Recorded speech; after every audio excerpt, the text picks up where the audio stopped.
The colony of Red Haven had always been on the edge of survival. Built on the barren desert world of Corin 6, it was a patchwork of domes, oxygen processors, and hydro farms. The settlers were tough people, accustomed to fighting off sandstorms and raiders alike. But for young Daniel Carter, Red Haven had been more than hardship, it had been the site of a memory that never left him. He was only 20 then, a brash but kind-hearted engineer, when it happened.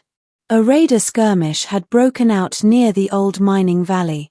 Amid the chaos, Daniel had stumbled upon a small, terrified alien girl no older than 10. She had been trapped beneath rubble, her tiny body glowing faintly in the dim light. Her skin was pale green, her eyes wide and luminous, her voice trembling in a language he barely understood. Without hesitation, he had pulled her free, shielded her from falling debris, and carried her back to the safety of the colony. When the raid was finally repelled, her people came for her, a delegation of tall, elegant figures cloaked in shimmering robes. They thanked Daniel profusely, but before he could even learn her name, they whisked her away. For years, the memory haunted him. The way she had clung to his hand. The way her eyes, filled with both fear and wonder, had locked onto his as if etching his face into her soul. And then she was gone. Now, 2 decades later, Daniel was a middle-aged man living quietly on Earth.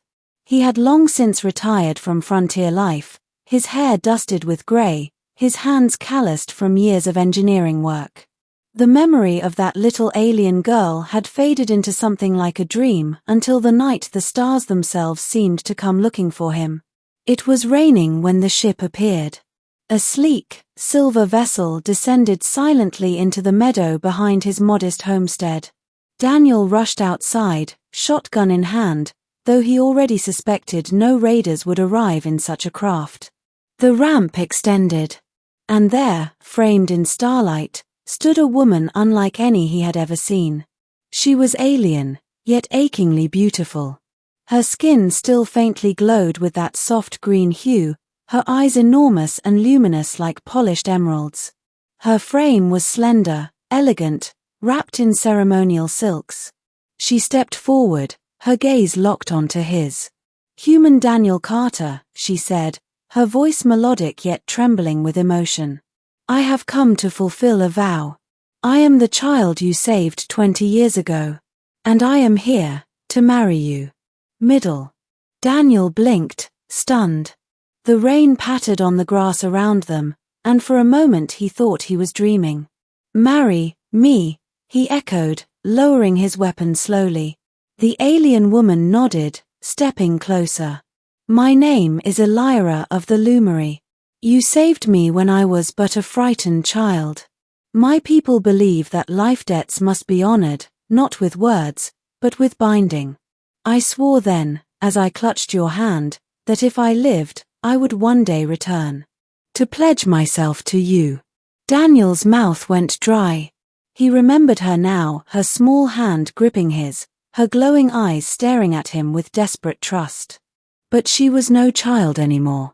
Elira stood radiant, a grown woman with grace and power, looking at him with unshakable certainty.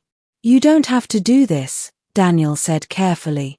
"I didn't save you for any reward. You were just a child in danger. Anyone would have done the same."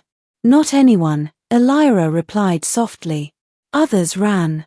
Others fought only for themselves. But you saw me. You carried me through fire. You gave me life. And my people do not forget such things." Daniel struggled for words. He had spent his life alone, convinced that the frontier had taken too much from him to ever allow for love or family. Yet here was this alien woman, someone who remembered his kindness as the most important moment of her existence. Before he could answer, Elira continued. "I am no longer only Elira," she said. "I am heiress of the Lumery Dominion. My father, the sovereign, has blessed this vow. Our traditions allow me to bind my life to yours. You will not only have me, Daniel Carter. You will have my people. My throne. My destiny." His heart thundered in his chest. Marriage was one thing, but this was an alliance between worlds.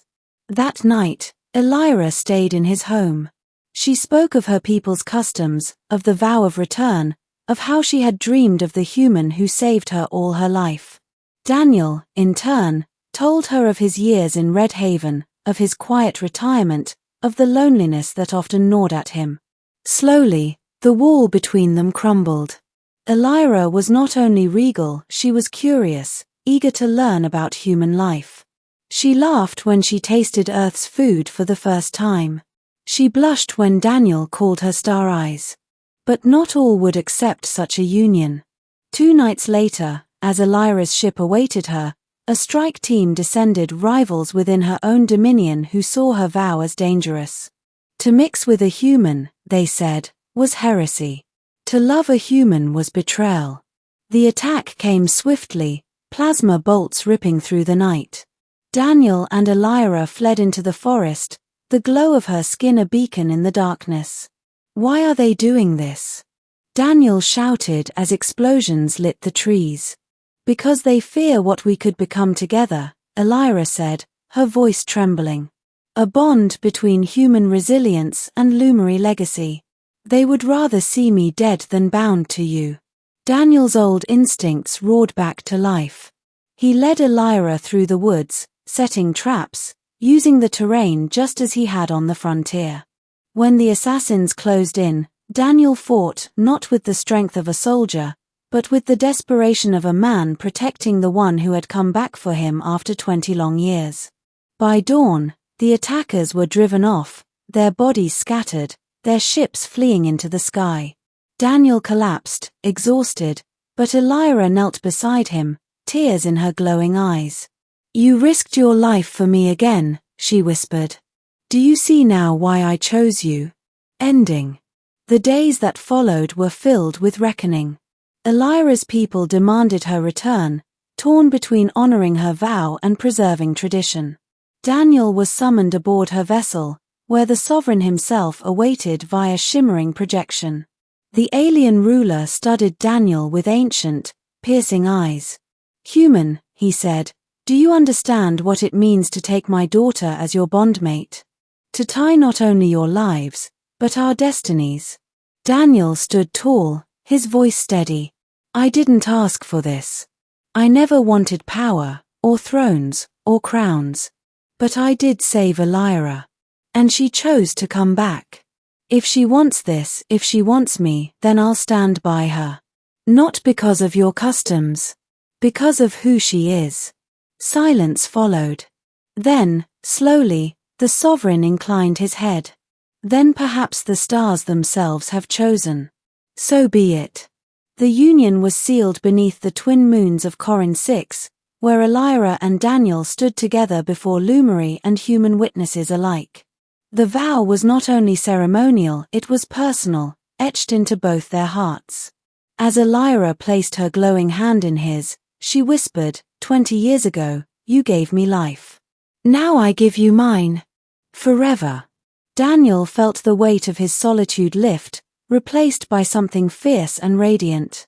Against all odds, across the gulf of years and stars, she had returned. Not as the frightened child he once saved, but as a woman who chose him, who saw him as worth binding her future to. Together, they stepped forward into a galaxy that might resist them, a galaxy that might fear them. But they would face it together.